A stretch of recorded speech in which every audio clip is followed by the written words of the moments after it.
Okie dokie. Good afternoon, everybody. Happy Wednesday. Oh, Wednesday. Friday. Yay, Friday. I don't know where Wednesday came from. Happy Friday. It's been a rough week. Hope you did well on all of your exams. I don't think there's anybody in here that I need to track down. Oh yeah, one person. Let me check that right now. Other than that, we are doing watershed. Yes. You Okay, I got a test for you to take. And I'm gonna send you a code in just a minute.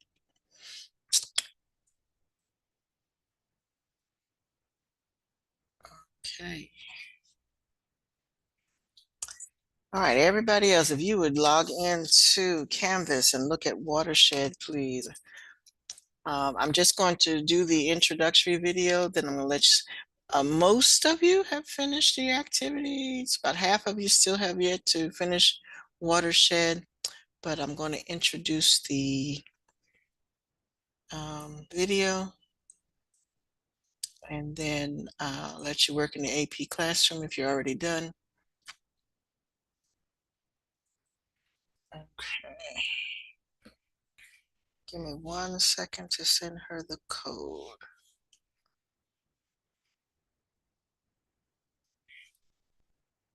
Oh, okay. There it is.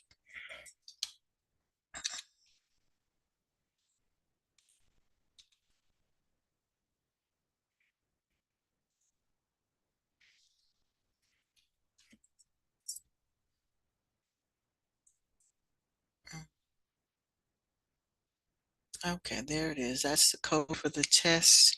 It is lithosphere and atmosphere.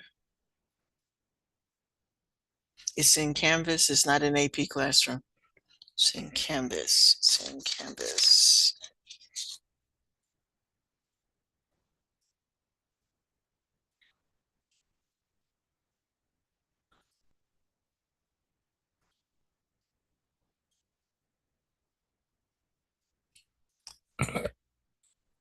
Okay, okay.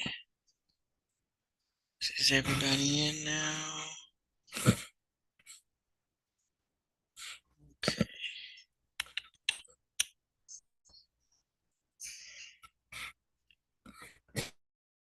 All right, so for the next few minutes, if you would just look at the introduction to Watershed and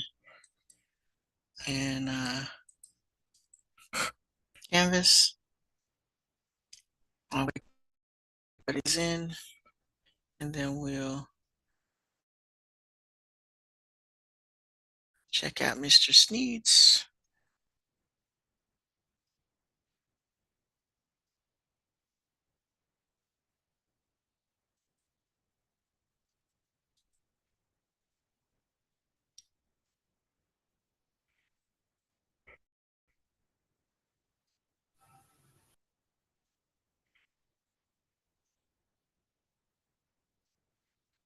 Okay.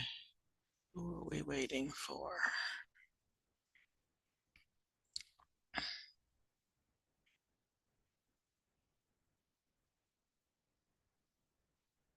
All right, I'm gonna wait another 5 minutes. I think there's about 2 or 3 people who may come in. But in the meantime, like I said, if you have, we'll look this over.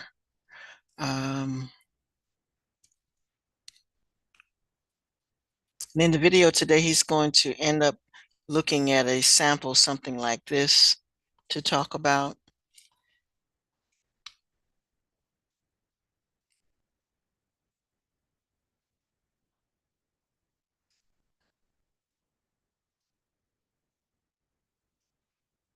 And our big focus is how humans affect watersheds. And in the question that I asked you on yours, I should have asked you, what is the most important thing about that watershed to you? did not ask that question. One person actually pointed it out, and I did not direct you to answer it that way, but one person pointed it out. And what do we need a watershed for anyway?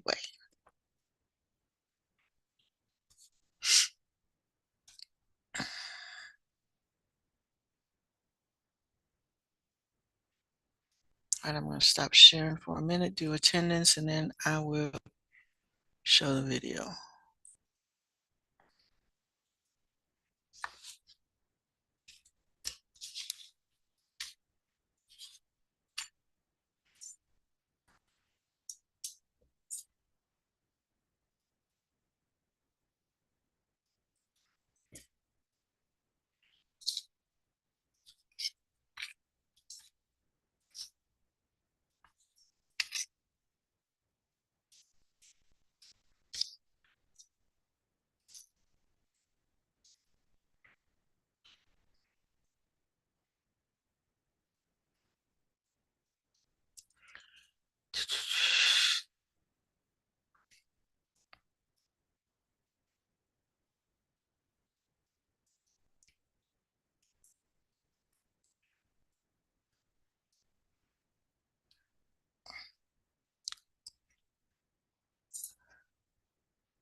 I'm having to look back and forth because I'm not seeing you in GoGuardian, but I do see you in class.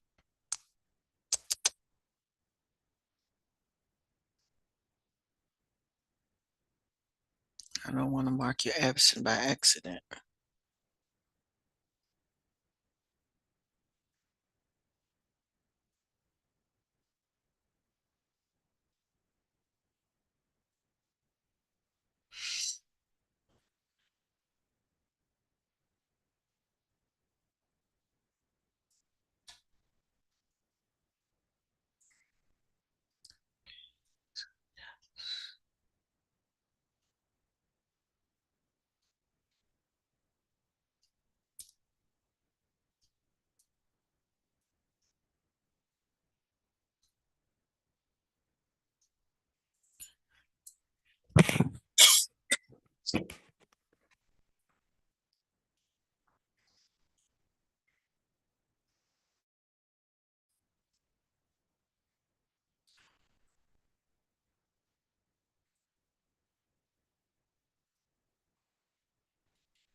Alrighty, that is done.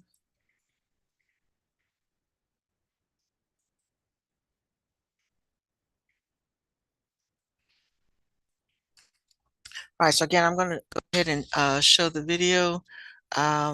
He doesn't have an FRQ at the end of this one, so we're going to let the activity that I had you doing on watershed be FRQ enough for this particular topic. And then after that, if you're finished with both of those, if you're finished with the watershed activity, then and the then you can go to classroom questions. But do this watershed activity first, and then do the AP classroom. Alrighty.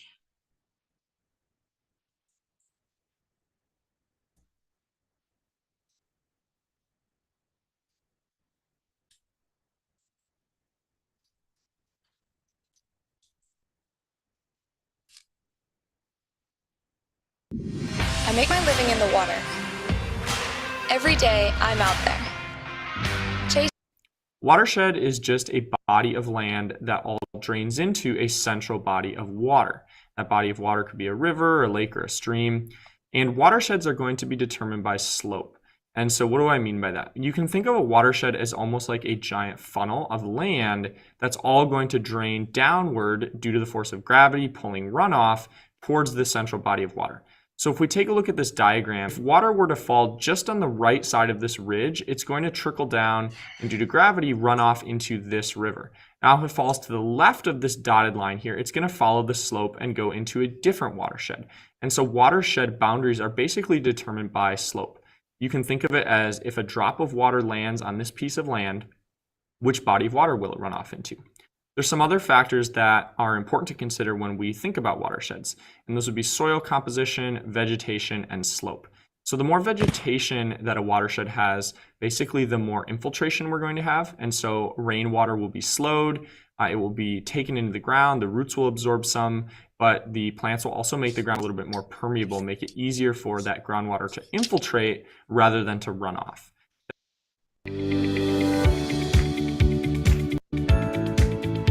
Some of these commercials don't let you Powerful, make them go efficient, away. and built for performance, Honda's new battery-powered mower delivers superior.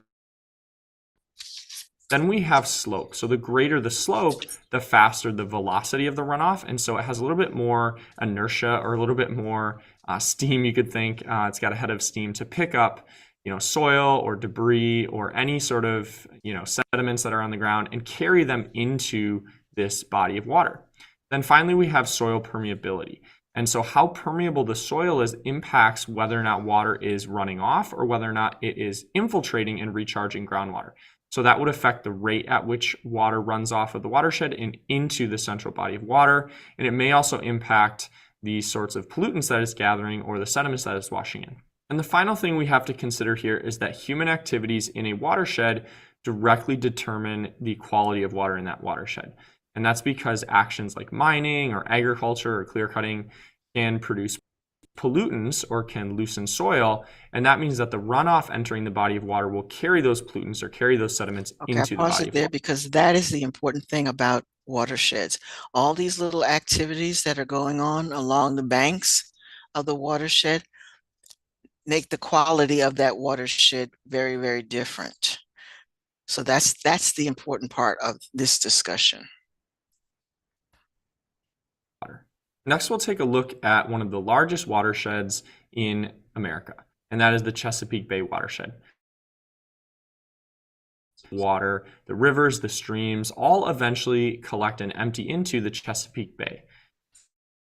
Why does this matter? Why do we care about the Chesapeake Bay watershed? Well, it's a great way to study the ecosystem services and the value that these habitats can provide. And so a reminder that an estuary such as the Chesapeake Bay is a mixture of salt and fresh water. So a lot of nutrients and a lot of sediments from all of these tributaries are collecting and emptying into estuary habitats here in the bay, such as a salt marsh. And so here's a picture of a salt marsh. You can see the grasses and kind of the low meandering water line. It's a really productive habitat. And because it's so productive, it offers a lot of ecosystem services. Remember, ecosystem services are things that have monetary benefit to humans. And so tourism is one. People are going to come and stay in hotels and pay to go on tours here and just spend their time hiking and enjoying the natural beauty. There's a lot of water filtration too, though. So we don't have to filter as many pollutants out of our water because estuary habitats and wetlands are really effective at trapping pollutants in their roots and recharging groundwater with more clean water than if they weren't there. We also have habitats. So there are all sorts of animals here, such as crabs and other shellfish that can be harvested from these habitats, and they are the breeding ground for them. So without them, we wouldn't enjoy nearly as much seafood. A lot of people would not have jobs and restaurants would lose revenue. And then finally, we have stormwater protection as well. All right, again, most of what we use these bodies of water for are recreational. Okay, so because of the way we behave when we do recreational things, that affects the quality of the water. So all this other stuff is affected by the first one. Basically act as kind of an overflow or a surge protection in the event of a large storm. Rebound and recover. recover with the Planet Fitness Black Card. Join now and unlock recovery amenities like Red. Then we have a nice picture here of some kayakers. I'm a big fan of canoeing and kayaking, so you can remember that, you know, people like to canoe and like to kayak in these bodies of water, and so that's a great way for tourism revenue to flow into an area. Now we'll take a look at some of the human impacts on the Chesapeake Bay ecosystem. So the first one is nutrient pollution. Now, nutrient pollution refers to excess nitrogen and phosphorus entering a body of water, leading to something called eutrophication. So eutrophication is when we have an algae bloom due to all of these excess nutrients entering the body of water. Remember that nitrogen and phosphorus are often limiting nutrients, and so when we add an excess of them, it leads to this explosion of algae growth. We can see here in the picture, we have this algae blooming because of all of these nutrient inputs.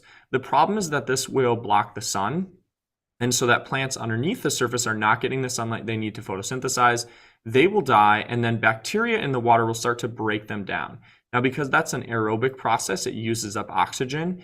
Those bacteria will take up a lot of the oxygen that other organisms in the water need to survive. That leads to those organisms dying. Then we basically have a positive feedback loop where more and more oxygen is consumed, so more and more organisms die, and we call this, again, a positive feedback All right. loop. Again, this is important. The chain reaction kind of thing. So more algae means, because they are photosynthetic, as they grow, they spread across the top of the lake. So they block the light going to anything below it. So that causes everything below it to die. And when dead things accumulate, bacteria builds up. And because they are aerobic organisms, they're going to use up all the oxygen, so more things will die. So it's a chain reaction effect. Can lead to something called hypoxia, which is really low oxygen levels, and they can get so low that it's effectively a dead zone, meaning that we really don't have much life able to be supported by this body of water anymore. So what are the sources of these nutrient inputs into bodies of water? Well, one would be the discharge of water from sewage treatment plants. So we can see here in a picture that all of our wastewater, so water that we flush down the toilet, is going to end up at this water treatment plant. Now, there are several steps in these water treatment plants designed to remove all the nutrients from our wastewater, but it's impossible to always get that down to zero. And so there's going to be some inputs of nutrients, especially if these plants overflow. Now that's not ideal, but sometimes in really heavy rain situations, these facilities do flood and they do release raw sewage directly into a body of water. And so then you have, of course, really elevated nutrient levels entering the body of water. Agriculture is going to be another source here. So we can see that the runoff from CAFOs, so all of the manure lagoons that contain the waste of animals, those are going to, of course, have a lot of nutrients in them, both nitrogen and phosphorus.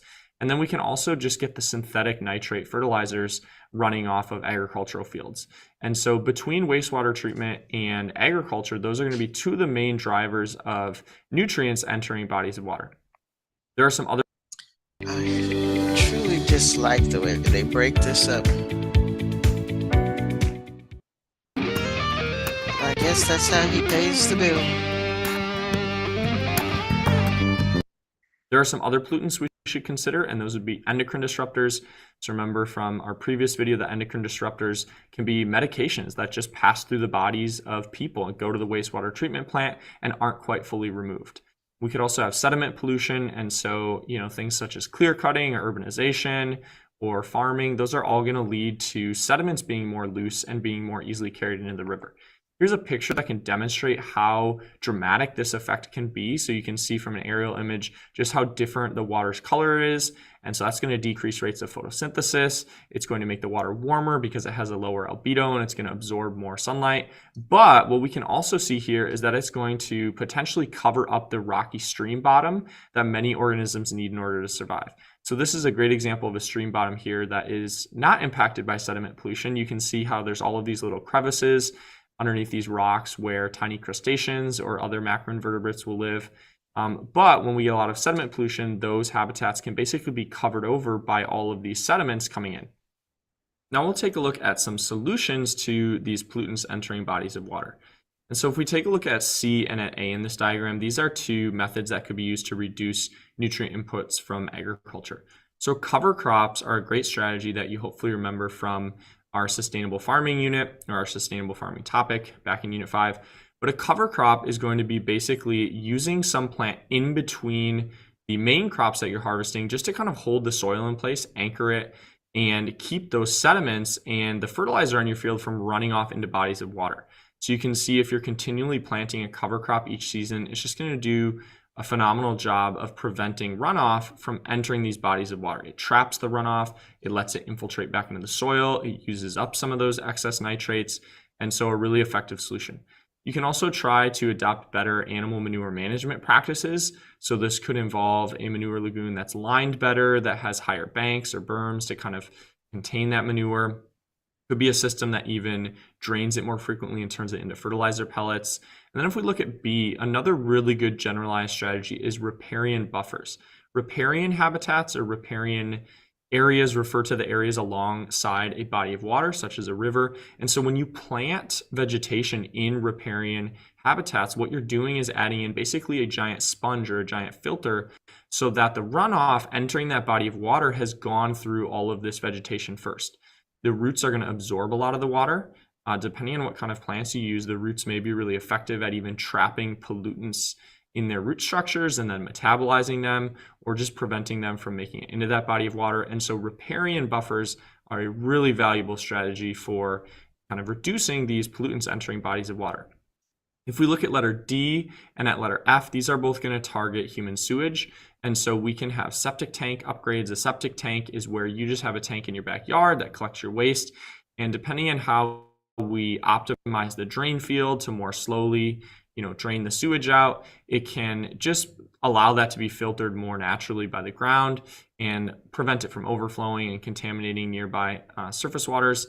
And then we can also have biological waste removal. So that's where there are microbes that are going to be eating a lot of the waste and trying to utilize a lot of those nutrients to prevent those from being released into the river. And so just a ton of different options for trying to reduce nutrient and sediment inputs into bodies of water. Okie dokie. Just love it. All right. So,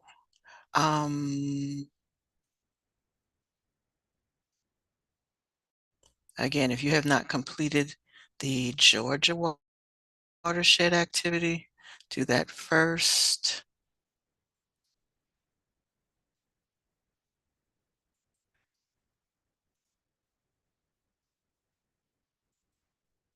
And once you complete this activity, then do the AP Classroom. Or if you have anything outstanding, and most of you have been real good about catching up on things that have been outstanding, today's the day.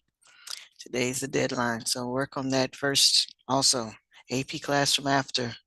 But make sure this worksheet is done and any other things that are in Canvas that are outstanding. Okay, because today is the deadline. So 4.6 is something that we'll get further into next week.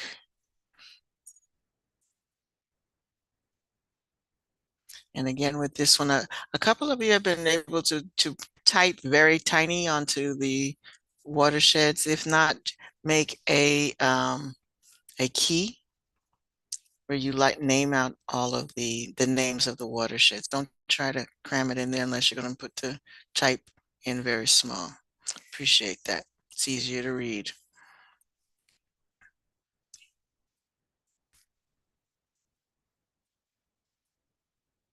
Surely, surely.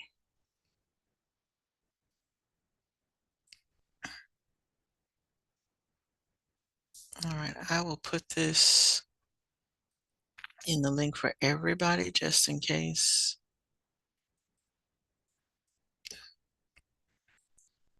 More than one of you are having trouble reaching.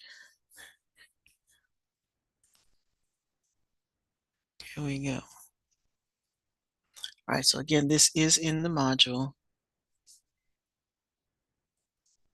It will come right after the reading on watersheds.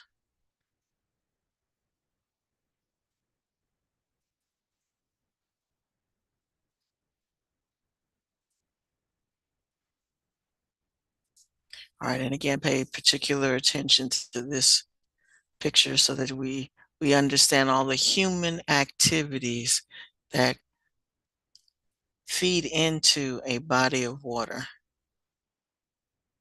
and make a difference. So again, to answer this question about here, you should know how humans affect the watershed. What are our activities doing that endanger the things that live in the water or the quality of our water?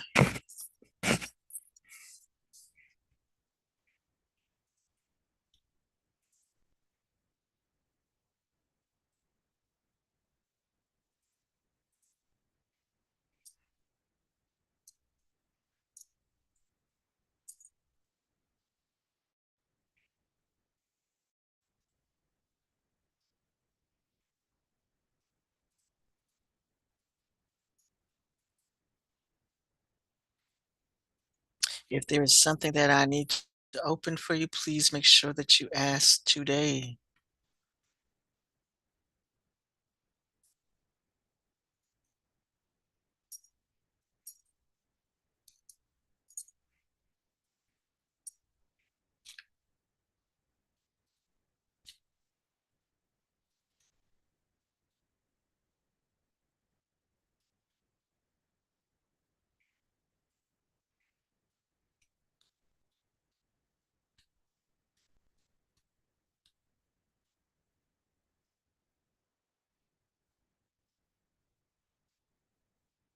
The watershed activity, that Georgia watershed activity is the last thing that will go on this 9-week report card.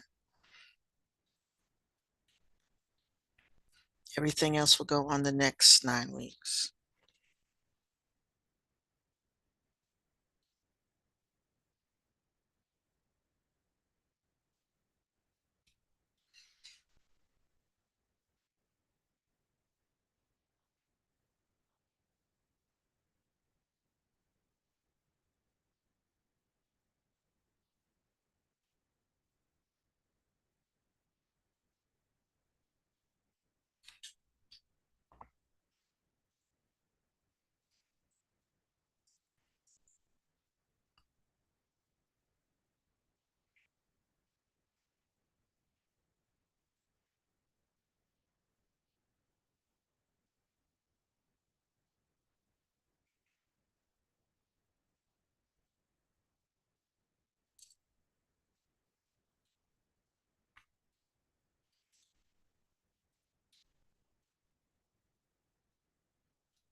Thank you, Jesse. You're the first person to tell me about the current state of the war.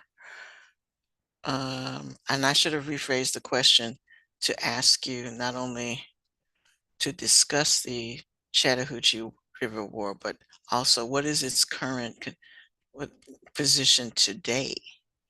And most of you did not tell me that. So thank you, Jesse.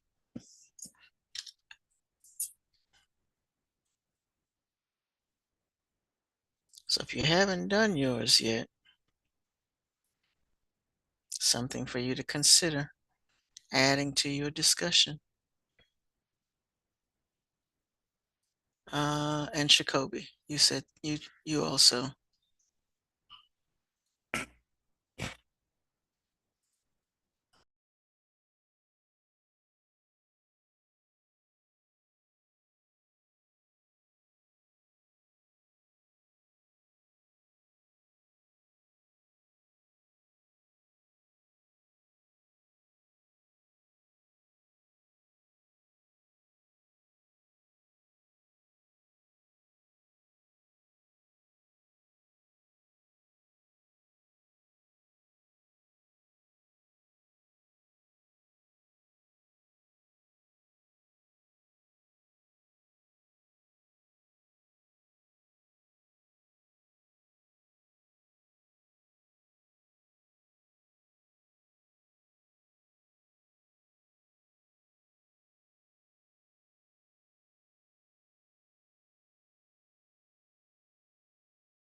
Okay, folks, if you have nothing to ask me, then you are free to go. You have a great weekend. Again, make sure that anything that is outstanding is caught up, turned in by this evening. And I'll see you next week. Don't forget to turn the clock forward. We spring forward this weekend. Bye.